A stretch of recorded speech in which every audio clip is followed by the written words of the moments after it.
Baik, kita gunakan teknik yang kita pelajari barusan. Kita lanjutkan, yaitu teknik sektoral ya. Nomor 3, teknik sektoral. Jadi kalau dalam satu klaster misalnya ada seperti ini, ada tiga sel misalnya dalam satu klaster gitu ya. Nah, nanti di sini kita bagi-bagi sel itu dalam sektor ya. Nah, seperti ini sektor A, sektor B, sektor C. Begitu juga sel ini terbagi dalam A, B, C. Ini sel 1, ini sel 2. Ini juga kita bagi dari sektor A, B, dan C. Ini sel 3. Misalnya, seperti itu ya. Maka ketika kita misalnya memiliki frekuensi, misalnya ada taruhlah kita memiliki ada dalam satu klaster itu kita memiliki frekuensi misalnya ada 25 frekuensi atau 25 channel lah istilahnya. Kadang-kadang kita sebut channel, kadang-kadang kita sebut frekuensi.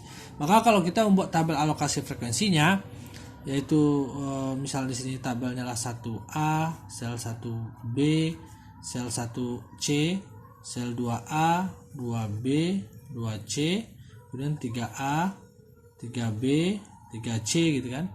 Maka kita bisa melihat di sini bahwa frekuensi 1 misalnya di sini F1, kemudian kita isi lagi apa di 2, F2, F3, F4, F5, F6, F7, F8, F9. Masuk lagi di A, F10, F11, F12 ya kan.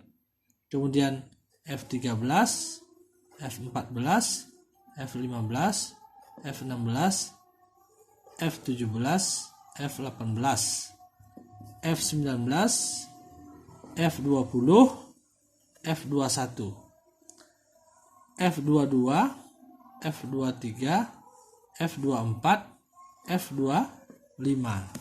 Nah, seperti itu.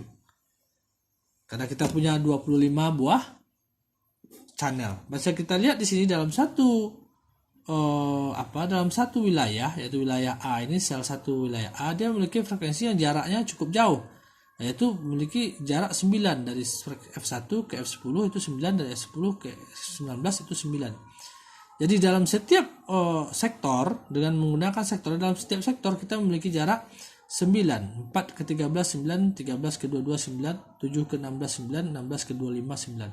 Jadi jarak antara frekuensinya cukup jauh gitu. Itu berbeda kalau kita tidak menggunakan sektoral. Maka cara alokasinya kalau tidak menggunakan sektoral kan seperti ini. Misalnya sel 1, sel 2, sel 3. Maka kita alokasilah F1, F2, F3, F4, F5, F6, F7, F8, F9, terus sampai di sini nanti F24 ya kan, F23, F22, F25 di sini ya. Nah, seperti itu. Nah, di sini bisa kita lihat bahwa jarak antara frekuensinya kalau tidak pakai sektoral adalah dalam satu sel, dalam satu wilayah yaitu satu sel, jaraknya adalah 3. 1 ke 4 itu kan 3, 4 ke 7 3, 2 ke 5 3, 5 ke 8 3, 3 ke 6 3, 6 ke 9 3, dan seterusnya. Jadi kalau kita tidak pakai sektoral, jarak antara frekuensinya tidak terlalu jauh, yaitu cuma 3. Tapi kalau kita pakai sektoral, jarak antara frekuensi dalam satu wilayah itu semakin menjauh, yaitu 9. Artinya apa?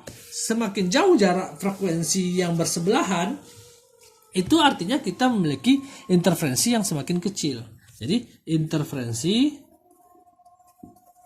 semakin kecil ketika jarak antar frekuensi semakin jauh. Nah, jadi interferensi akan menurun ketika jarak frekuensi semakin besar. Nah, interferensi semakin menurun itu artinya apa? Akan memperbaiki nilai CNI atau bukan CNI, CIR, carrier to CIR, carrier to interference ratio, CIR. C per I. CIR C per I. C dibagi C, carrier to interference ratio. C per I-nya akan meningkat. Jadi interferensi menurun, itu akan meningkatkan nilai C. Karena I-nya nurun, maka C per I akan naik. C per I naik, itu artinya kapasitas akan meningkat.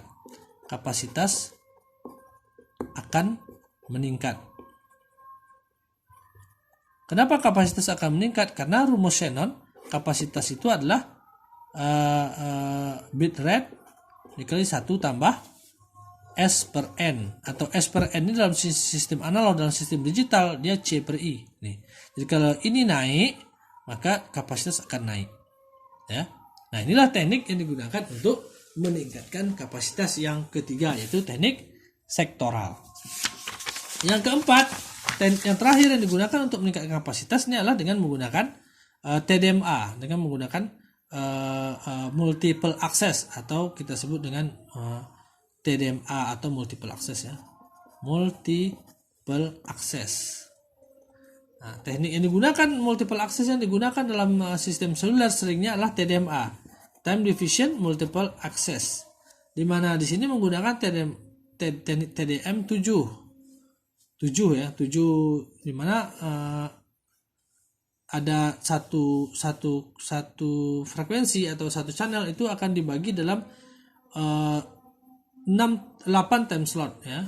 Time slot ada 8, 1, 2, 3, 4, 5, 6, 7, 8. Ini tidak masuk. Maka ini time slot 1, 2, 3, 4, 5, 6, 7, 8. Time slot 1, time slot 2, time slot 3, time slot 4, time slot 6, time slot 7, time slot 8. Nah, time slot 1 sampai time slot 7 itu digunakan untuk jumlah user, ya, untuk user, untuk pembicaraan. Sementara time slot 8 ini untuk sinkronisasi. Nah, sehingga bisa kita lihat bahwa dari awalnya satu channel itu cuma untuk satu user, dengan menggunakan teknik TDMA ini satu channel bisa menjadi 7 user. Terjadi peningkatan kapasitas 7 kali lipat. Dari satu channel cuma satu user, dengan menggunakan teknik TDMA bisa menjadi 7 user untuk satu channel. Nah, inilah teknik-teknik yang digunakan untuk meningkatkan kapasitas daripada sistem seluler, yaitu yang pertama adalah menggunakan frekuensi reuse, yang kedua pembelahan sel atau cell splitting, yang ketiga dengan teknik sektoral, dan yang keempat teknik TDMA atau multiple access. Demikian, kita lanjutkan ke video berikutnya.